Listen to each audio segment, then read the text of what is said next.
सोलापूर नगरी ही स्वातंत्र्य संग्राम आणि क्रांतिकारी चळवळीची भूमी आहे। या मातीतल्या माणसांनी बहुआयामी कार्य करून सोलापूरच्या वैभवात भर टाकले। जगाच्या पाठीवर सोलापूर नगरीचे नाव वेगवेगळ्या गोष्टींसाठी घेतले जाते। मार्शल लॉ आणि सोलापूर कम्युनिस्ट वैशिष्ट्यपूर्ण चादरींचे उत्पादन। आता घरकुलांची नगरी ही नवी ओळख निर्माण झाली ती इथल्या लढाऊ श्रमिकांनी संघर्षातून मिळवलेल्या स्वप्नातील घरांमुळे। हा विक्रम आपल्या सोलापूरसाठी भूषणावह आहे। यात अत्यंत आनंददायी गोष्ट अशी की सोलापुरातील 30,000 असंघटित कामगारांचे पंतप्रधान आवास योजना अंतर्गत शहर भागातील नागरिकांसाठी परवडणाऱ्या दरात सहकार तत्वावर एकाच छताखाली पथदर्शी महत्वाकांक्षी गृहनिर्माण प्रकल्प रेनगर। 28 जून 2013 रोजी रेनगर फेडरेशनची स्थापना करण्यात आली। 9 डिसेंबर 2015 रोजी सर्वांसाठी घरे 2022 ही योजना केंद्र सरकारने जाहीर केली। 2 जुलै 2016 रोजी रेनगर फेडरेशन गृहनिर्माण प्रकल्पास मंजुरी देण्यात आली। त्यानंतर केंद्र व राज्य सरकार आणि म्हाडा आणि रेनगर फेडरेशन यांच्यात समन्वय होऊन प्रकल्प कामाला गती प्राप्त झाली। 4 सप्टेंबर 2017 रोजी प्रकल्पास अंतिम मंजुरी मिळाली। प्रकल्प उभारणीसाठी लागणाऱ्या निधीची तरतूद करून पूर्तता करण्यात आली। 9 जानेवारी 2019 रोजी पंतप्रधान नरेंद्र मोदीजी यांच्या हस्ते प्रकल्पाचा पायाभरणी व भूमिपूजन सोहळा पार पडला। या प्रकल्पांतर्गत रेनगर येथे अंतर्गत रस्ते, पथदिवे, मलनिस्सारण व्यवस्था, मुबलक पाणी पुरवठा, वीज, अंगणवाडी, शाळा, महाविद्यालय, क्रीडांगण, बाजारपेठ, उद्यान, भाजी मंडई, प्रार्थनास्थळ, अभ्यासिका, मंगल कार्यालय, सभागृह, स्मशानभूमी, पर्यावरणपूरक वातावरण निर्मितीसाठी वृक्षारोपण अशा विविध नागरी सुविधांचे काम युद्धपातळीवर चालू आहे। साधारणतः 2000 कोटी रुपयांच्या प्रकल्पाच्या पूर्णत्वासाठी आज मितीस केंद्र राज्य शासनाकडून अनुदान प्राप्त झाले। रेनगरच्या पहिल्या टप्प्यातील 15,000 घरांचे पंतप्रधान नरेंद्र मोदी हे श्रमिकांच्या स्वप्नातील घरांची चावी देण्यासाठी शुक्रवारी सोलापूरला येत आहेत। अभिमानाची बाब आहे। हा स्वप्नपूर्ती सोहळा सोलापूरच्या इतिहासात सुवर्णाक्षरांनी लिहिले जाईल। या सोहळ्याला मोठ्या संख्येने उपस्थिती लावावी असं आवाहन रेनगरचे संस्थापक, मुख्य प्रवर्तक तथा माजी आमदार कॉम्रेड नरसे ॲडम मास्तर यांनी केले आहे।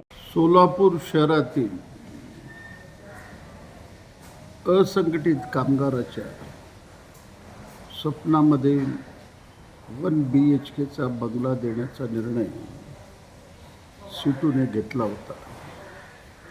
गेले 13-14 वर्ष मी संघर्ष करतो आहे, रस्त्यावरची लढाई लढतो आहे, मुख्यमंत्री पंतप्रधानापर्यंत आम्ही शिष्टमंडळ नेतो आहे, उपोषण करतो आहे, सत्याग्रह करतो आहे, तुरुंगवासी आम्ही भोगलो याच्यामध्ये। तरीसुद्धा रेनगरमधल्या सभासदांना घरं मिळण्यासंबंधी अनेक अडचणी आल्या। अनेक मंत्री, अनेक लोकप्रतिनिधी या कामामध्ये अडथळे निर्माण केले। याला जातीय रूप देण्याचा प्रयत्न झाला, परंतु असंघटित कामगार याला जात माहीत नसतं, धर्म माहीत नसतं, काही माहीत नसतं। तो फक्त श्रम करणारा कामगार असतो। याच्यामध्ये सगळे भाषिक आहेत, हिंदू आहेत, मुस्लिम आहेत, दलित आहेत, ख्रिश्चन आहेत, आदिवासी आहेत, सगळ्या जातीच्या 30,000 घराचं श्रमिकांचं स्वप्न आज साकार होणार आहे।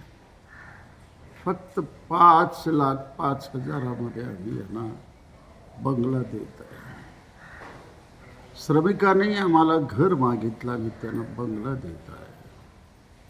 त्या ठिकाणी पाणी, वीज, रस्ते, ड्रेनेज, अंगणवाडी, प्राथमिक शाळा, भाजी मार्केट, मैदान, वाचनालय, सांस्कृतिक भवन असं सुसज्ज भारताच्या नकाशावर श्रमिकाची वस्ती, श्रमिकाचं शहर वसवण्याचा आम्ही ध्यास घेतला।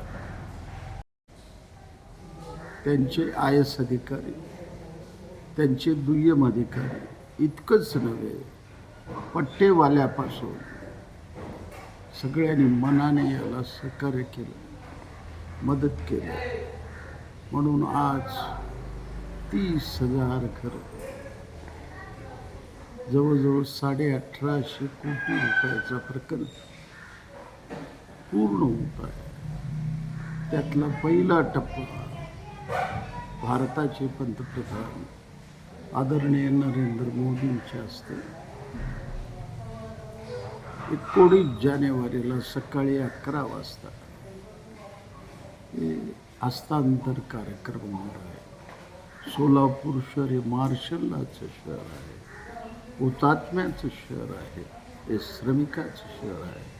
म्हणून सर्व सोलापूरच्या जनतेला, मग श्रमिक असतील, शेतकरी असतील, मध्यमवर्गीय असतील, छोटे कारखानदार असतील, छोटे व्यावसायिक असतील, या सगळ्याला मी जाहीर आमंत्रण देत आहे. 19 जानेवारीला सकाळी 9 वाजेपर्यंत लाखो संख्येने आपण हजर राहूया. हा ऐतिहासिक सोहळा आपण पार पाडूया आणि भविष्याकरता जी रोजीरोटीची लढाई आहे ती लढाई तीव्र करूया, अशा पद्धतीचं आव्हान मी सगळ्या सोलापूर शहर आणि जिल्ह्यातल्या श्रमिकांना, शेतकऱ्यांना करत आहे.